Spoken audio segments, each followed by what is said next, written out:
Daniel de la fosse au lion, il sauva Jonas du poisson géant, il ressuscita Lazare de la mort.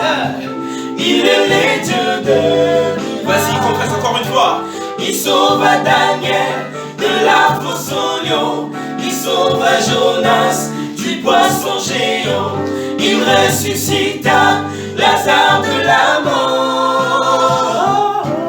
Il est le Dieu de miracles. Hey, dis-moi, la victoire t'appartient, je te célèbre tout le jour. Ah, Jésus. Hey, mon Dieu, mon roi, la victoire t'appartient, je te célèbre tout le jour. Ah, hey, mon Dieu, mon roi, elonge sayayo, yokumama, alléluia. Hey, Yahweh, Yahweh nanga, elonge saliayo, yokumama, alléluia. Ah, hey, kumama, alléluia, yokumama, yokumama, alléluia, yokumama, kumama, alléluia, yokumama, yokumama, alléluia, yokumama, kumama, alléluia, yokumama.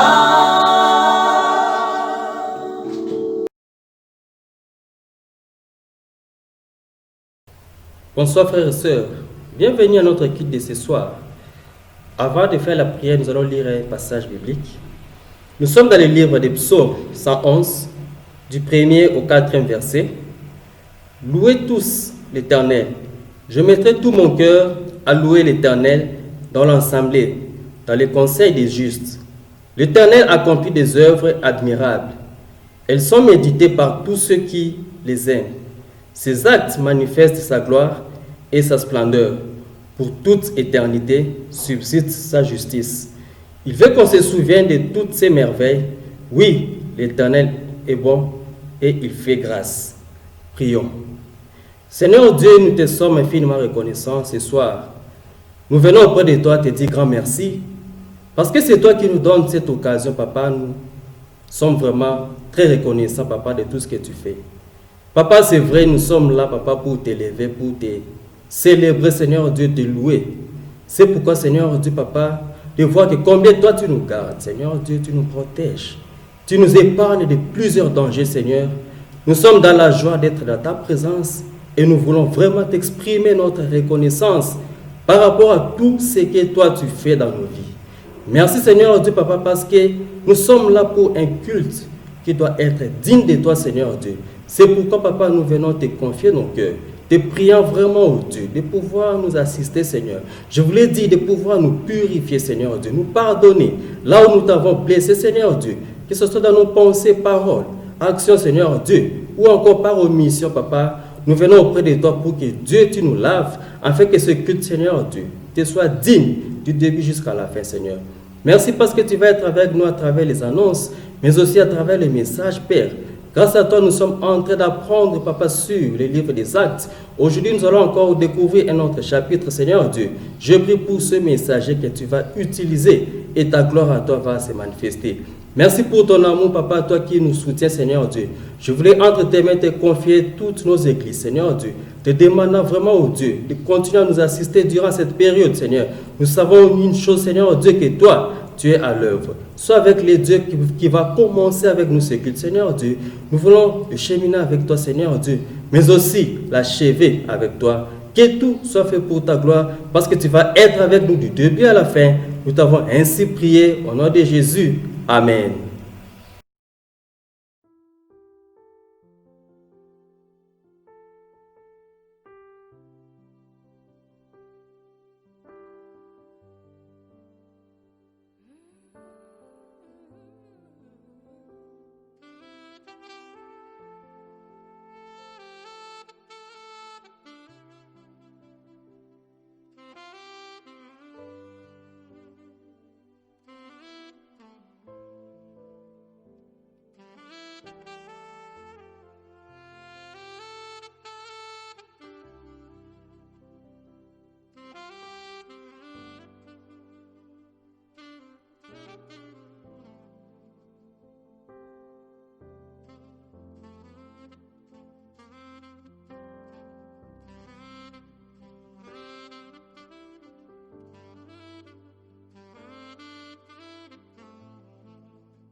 Amen, bonsoir frères et sœurs. Content de nous retrouver encore ce soir. Et comme vous le savez, nous sommes toujours dans notre livre des Actes des Apôtres, où nous sommes en train d'apprendre beaucoup de leçons spirituelles. Et j'ai reçu de la part de Dieu cette grâce de vous partager ce que le Seigneur a mis sur mon cœur. Avant d'aller plus loin, baissons notre prière. Père éternel, notre Dieu, Papa, merci. Tu es le Dieu juste, le Dieu fidèle. Nous sommes des êtres imparfaits, nous venons humblement devant de toi, Papa, pour implorer ton pardon divin. Merci pour ce grand pardon. Merci pour le Saint-Esprit qui va nous communiquer ta volonté ce soir. Ton peuple est là, Seigneur. Il veut t'entendre parler. Je ne suis que le canal par lequel tu veux passer, Seigneur, pour leur communiquer, pour que je leur communique ta volonté, Seigneur. Mais je prie de tout cœur que le Saint-Esprit soit là, qu'il m'inspire et qu'il mette de beauté sur ma langue. Et surtout, qu'il dispose la place dans le cœur de tout être de tes enfants, afin que ta parole y trouve la place, Seigneur. Merci pour le début et la fin, tout pour ta gloire. Au nom glorieux de Jésus-Christ, notre Seigneur, t'envoie supplier. Nous disons Amen. Amen, frères et sœurs. Nous venons de terminer notre chapitre 22. Et ce soir, nous continuons avec le chapitre 23. Et là, je vais lire tout simplement deux passages auxquels nous allons pouvoir nous encourager ce soir.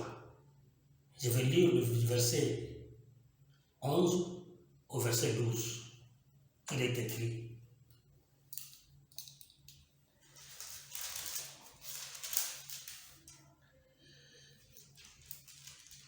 La nuit suivante, le Seigneur s'approcha de Paul et dit: Prends courage, car de même que tu as rendu témoignage de moi à Jérusalem, il faut aussi que tu rendes témoignage à Rome. Quand le jour fut venu, les Juifs fomentèrent un complot et s'engagèrent sous peine d'anathème à ne pas manger ni boire avant d'avoir tué Paul. Wow. Voilà les textes, frères et sœurs, auxquels nous allons pouvoir aborder ce soir. Si nous sommes à Jérusalem, frères et sœurs, Paul, encore une fois de plus, il est devant le tribun et ne s'en attraint pour être jugé. Comme vous le savez, tout commence dans le chapitre 22. Paul est à Jérusalem faire un rapport à la direction générale de l'Église auprès de Jacques et des autres frères. Et après avoir fait son rapport, il est resté là-bas 7 jours. Et après, pendant qu'il était au temple, il est arrêté, frère et sœur. Il est arrêté et il est amené auprès du tribun et devant les Sanhédrins auxquels il devrait être jugé. De là, frère et sœur, Paul présente sa défense. Dans sa défense, il raconte, frère et sœur, sa rencontre avec le Seigneur sur le chemin de Damas vers Jérusalem. Et Paul était en mission d'accomplir, frère et sœur, son œuvre, son travail qu'il faisait d'arrêter les disciples et les amener enchaînés dans des prisons. Nous connaissons l'histoire, comment il a rencontré le Seigneur sur le chemin de Damas, où le Seigneur lui a dit: Saul, Saul, pourquoi me persécutes-tu? Et lui à son tour, il a répondu: Qui es-tu, Seigneur, que je persécute? Jésus lui avait dit: Je suis Jésus que tu persécutes. Alors Paul demande à Jésus: Mais qu'est-ce que tu veux que je fasse? Va à Jérusalem. Vous trouverez quelqu'un qui va vous dire, il va te dire ce que tu devrais faire. Et lorsque Saul, qui était tenu par le maître, est amené à Jérusalem, il a trouvé un monsieur qui s'appelle Ananias. Et la Bible nous dit, lorsqu'il a imposé les mains sur lui parce qu'il était devenu aveugle, il a pu voir. Et l'autre lui a dit: Le Seigneur t'appelle pour que tu sois son témoin. que tu parles de lui au travers le monde afin que les gens puissent être gagnés à lui. Et frère soeur, de là a commencé le problème à Jérusalem. Paul n'a pas pu faire son travail comme il devrait le faire là-bas, seul. Il y a eu de problèmes et de problèmes, jusqu'à ce que le Seigneur est venu lui faire voir que tu n'as pas besoin de rester ici à Jérusalem, hâte-toi de sortir. Je vais t'envoyer loin ailleurs. Et pendant ce temps, frère soeur, Saul est entre les mains de ceux qui devaient le juger. Et la Bible dit, pendant qu'on l'avait amené dans la salle où il devait être jugé, il y a eu trop de bruit, de disputes dans cette salle. Paul s'est présenté, il a dit, je suis pharisien. Parce qu'il y avait deux groupes en face de lui. Il y a les pharisiens qui avaient l'espoir, l'espérance dans la résurrection des morts, et les sadducéens qui étaient contre cela.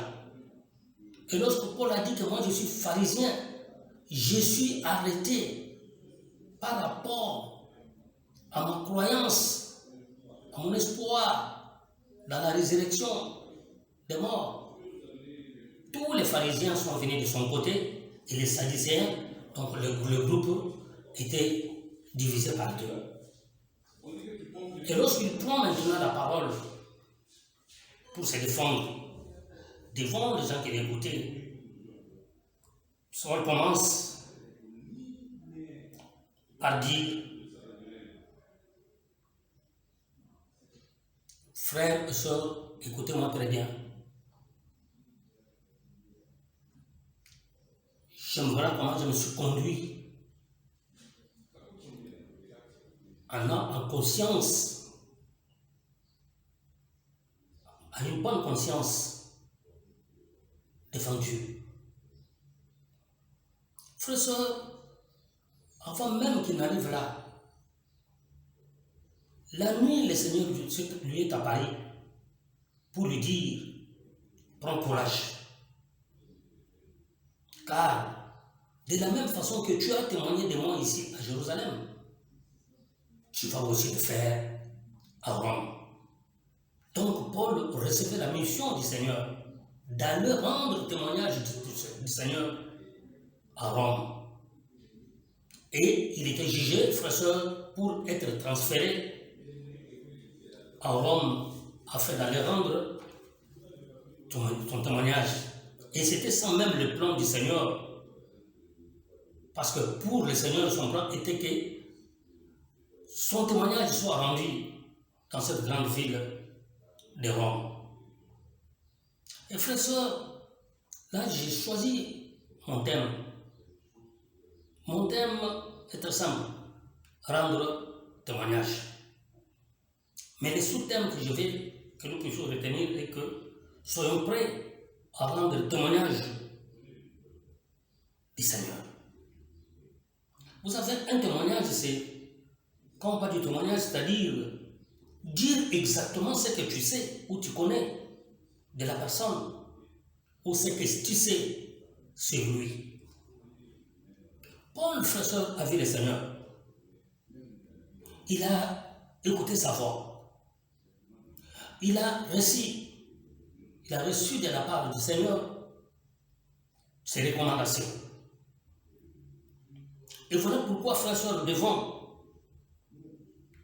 toutes les personnes qui l'interrogeaient, il pouvait parler avec assurance, témoigner Jésus-Christ parce qu'il l'a vu et parce qu'il a entendu aussi les instructions de sa bouche.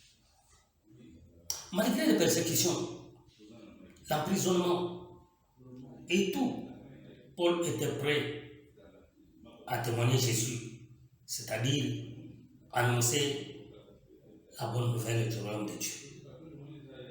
En tant que disciples de Jésus-Christ, nous devons être aussi prêts à rendre témoignage, c'est-à-dire à annoncer Jésus-Christ. Et pour ce soir, je n'ai que deux petits points auxquels nous allons pouvoir partager. Mon premier point, prends courage et témoigne Jésus. 1 Timothée chapitre 1, verset 13. Nous allons lire, frères et sœurs. 1 Timothée chapitre 1, verset 13. La Bible déclare ceci.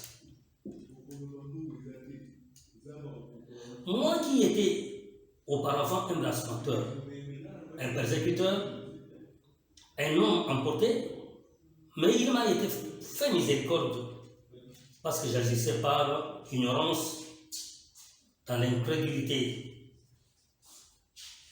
Frères et sœurs, chacun de nous a un témoignage de ce que Jésus a fait dans sa vie. Ici, notre ami Paul reconnaît là où le Seigneur l'a tué. Il dit, il peut témoigner avec assurance ce que le Seigneur a fait pour lui ou dans sa vie. Il dit, je suis persécuteur, blasphémateur, homme emporté, frère et sœur. Mais Jésus m'a fait miséricorde et il m'a établi son apôtre. Paul le reconnaît là où il était, malfaiteur qu'il était. Mais Jésus l'a tué dans la boue, frère et sœur. Il a fait de lui cet homme dont nous parlons aujourd'hui. Et il a le courage, frère et sœur, de témoigner cela devant même les autorités, frère et sœur. Et il est prêt à aller témoigner ça à Rome.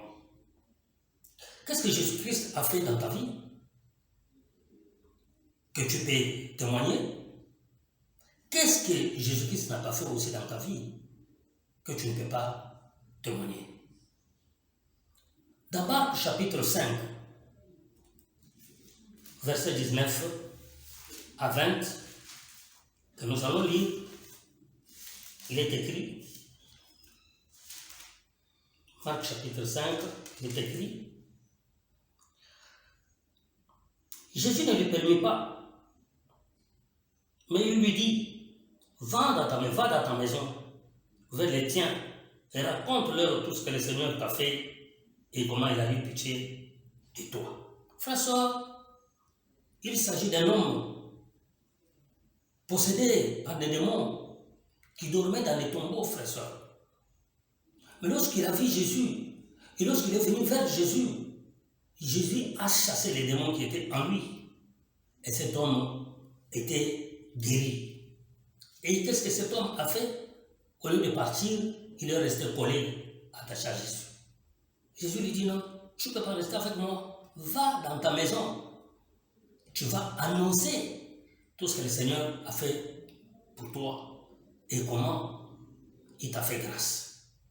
Frère, la Bible dit que cet homme est parti. Il a propagé partout. Il a annoncé le merveille de ce que Jésus-Christ a fait dans sa vie. Et grâce à lui, un grand nombre de personnes, frères et sœurs, a cru en Jésus et ils ont été gagnés à Christ. Frères et sœurs, nous avons cette recommandation du Seigneur d'aller rendre témoignage de son nom. Dans Actes des Apôtres, chapitre 1, verset 8, il est dit, vous recevrez une puissance, celle du Saint-Esprit survenant sur vous. Vous serez mes témoins à Jérusalem, à Samarie et partout. Frères et sœurs, nous avons cette recommandation là de témoigner Jésus partout où nous sommes, frères et sœurs. Nous avons eu cette puissance du Saint-Esprit, nous avons eu la puissance du Saint-Esprit à nous, pouvant nous permettre à témoigner Christ. Et pourquoi nous ne témoignons pas, frères et sœurs? Pourquoi nous ne parlons pas? Le témoin, frères et sœurs, a le rôle de témoigner, de parler de Christ, frères et sœurs. Les uns ne seront jamais sauvés si nous, en tant que témoins, nous ne témoignons pas. Quel est ton témoignage? Qu'est-ce que Jésus-Christ a fait dans ta vie? Ton témoignage, frère, sœur, peut amener un grand nombre de personnes à Christ. Chacun de nous, comme je l'ai dit, a un bon témoignage à rendre pour Christ. D'abord, notre conversion à Christ est un grand témoignage, frère, sœur. Oui, je peux témoigner, j'ai un témoignage personnel à donner. Pendant que j'étais religieux, je me croyais sauvé, frère, sœur. Mais j'étais dans le monde des affaires, dans le monde du diamant. Frère, sœur, je gagnais l'argent frauduleusement, frère, sœur. Je travaillais avec mon patron qui me faisait confiance. Et chaque fois que l'espace se présentait, frère, sœur, je volais, soit l'argent, soit le diamant. Et je me contentais que j'ai l'argent, et cet argent pouvait m'amener, frère, sœur, à faire n'importe quoi, bien que je me disais que j'étais chrétien. Entre guillemets, même les gens m'appelaient pasteur. Et j'avais une mauvaise vie. Frère, sœur, jusque le jour où j'ai rencontré la Sainte Doctrine, le véritable message du Seigneur à l'Église du Christ, j'ai changé ma vie. Le Seigneur m'a changé. Le Seigneur m'a transformé, frère, sœur. Aujourd'hui, je peux dire tout haut, frère, sœur, que je suis béni. Parce qu'aujourd'hui, je suis compté, frère, sœur, parmi les grands serviteurs du Seigneur. Je suis un évangéliste. Et je le respecte pour Dieu, frère, sœur. Voilà. Je peux parler librement de ce témoignage, frère, sœur. De ce que Jésus-Christ a fait. Il m'a enlevé dans la boue, frère, sœur. Où je courais derrière le fil. Où je pouvais faire n'importe quoi, frère, sœur. Et aujourd'hui, j'ai du respect pour ma femme et pour même ma petite famille. Tu as aussi un témoignage, frère, sœur. Qu'est-ce que Jésus a fait de toi que tu ne peux pas parler?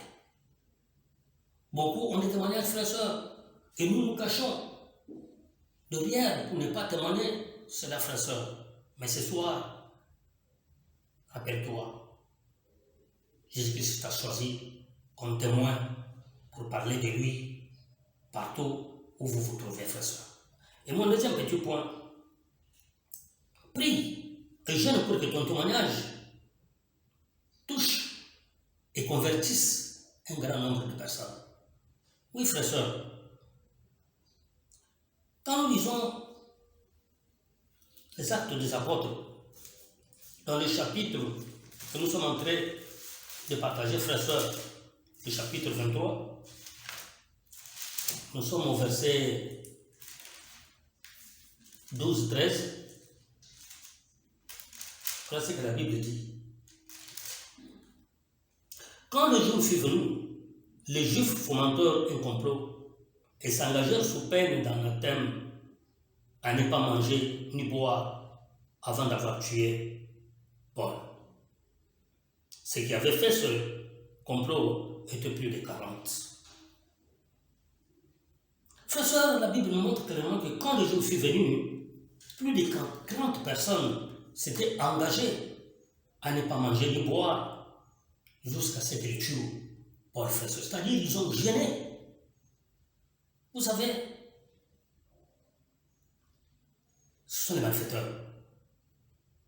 Les malfaiteurs, frère, sœur, ont eu le temps de gêner pour empêcher Paul à ne pas témoigner Jésus, pour empêcher, frère, sœur, que le témoignage de Jésus-Christ ne soit pas annoncé, frère, sœur.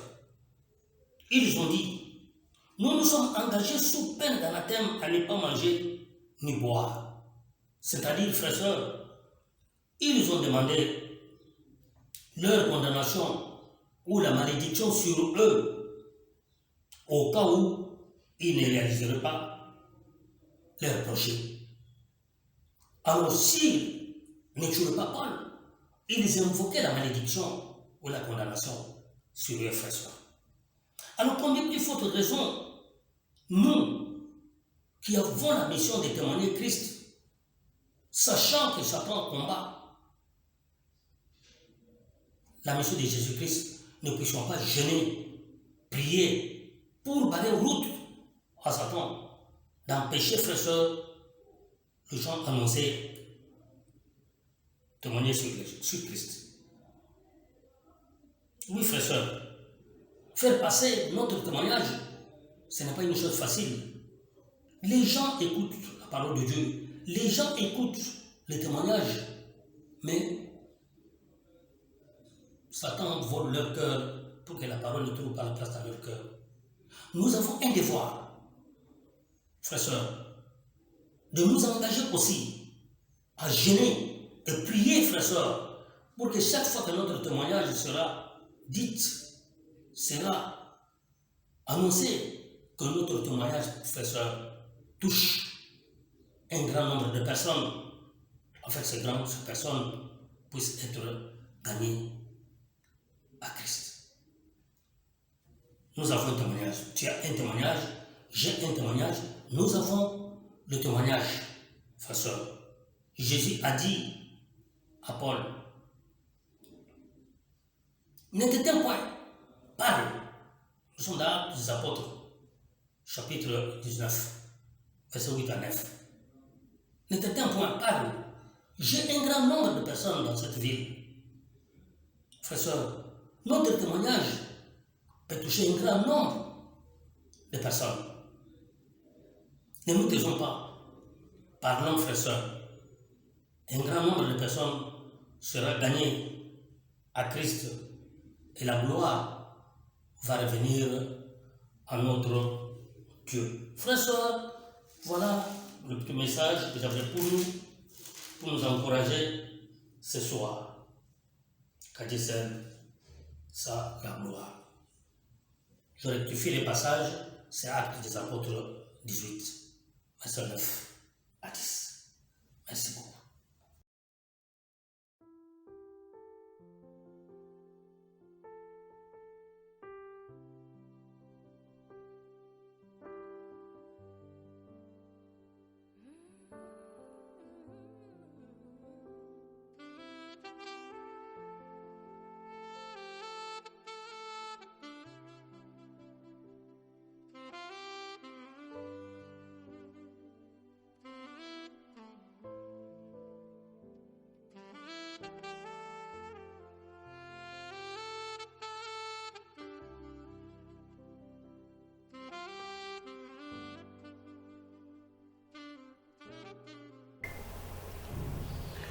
Frères et sœurs, nous sommes arrivés à la fin de notre culte.